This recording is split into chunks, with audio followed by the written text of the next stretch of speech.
daang bahay ang sinira na magnitude 6.5 na lindol sa Ormoc City.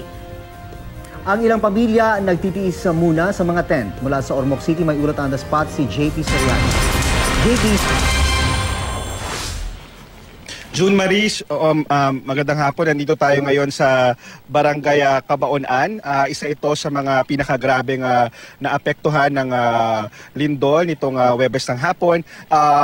Alam ko, Maris, galing ka rin dito sa Leyte. Pero pakita ko lang sa inyo yung grabe ng pinsala dito sa barangay na ito. Katulad niyan, pinadapa talaga ng lindol yung mga bahay dito. Tapos parang piniping mga kahon ng posporong parang kala mo dinurog talaga sa kanilang mga kamay.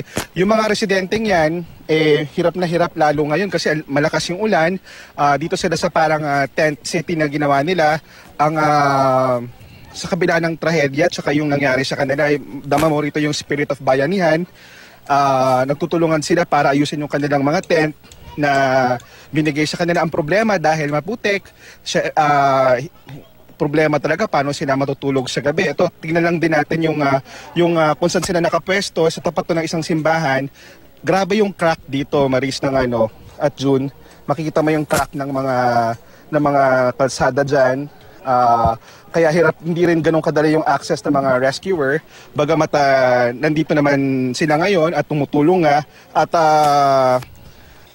aabot nga Maris sa 500 residents yung 500 individuals yung nakita natin dito na nagtutuluyan o nanunuluyan sa mga tents na yan.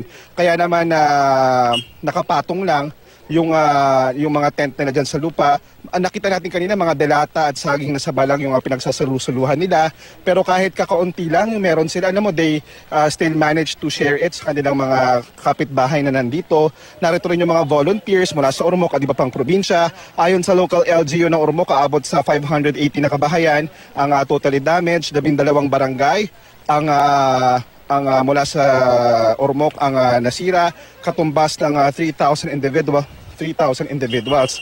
At makikita mo naman, inaayos nila yung kanilang mga tent at ito sinusubukan nilang lagyan ng mga kung anong mga pampatibay kasi inaasahan nila uulan pa mamaya. Karamihan sa mga nakausap natin dito, ma-share ko lang yung mga ibang members ng family nila nasa hospital pa. So iniisip nila yon, and at the same time iniisip din nila yung kanilang titirhan ngayon.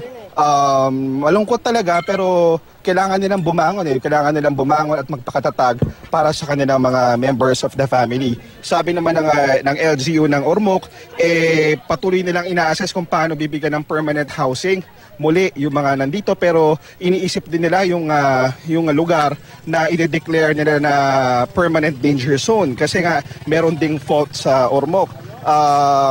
Aabot din o humihingi rin ng tulong yung mga taga rito sa mga kababayan natin na kung may magandang loob na bibigay ng mga tents, ng mga hygiene kits, makakatulong po yun. Wala pa rin kuryente at posibleng abutin pa rin ng 4 to 5 days bago ito maabot. At hindi pa naman nag-declare ng state of calamity sa mga oras na ito. Pero June Maris, para na rin talagang kumbaga pinagbagsakan ng langit at lupa yung buhay ng mga kababayan natin dito. At yan muna ang latest.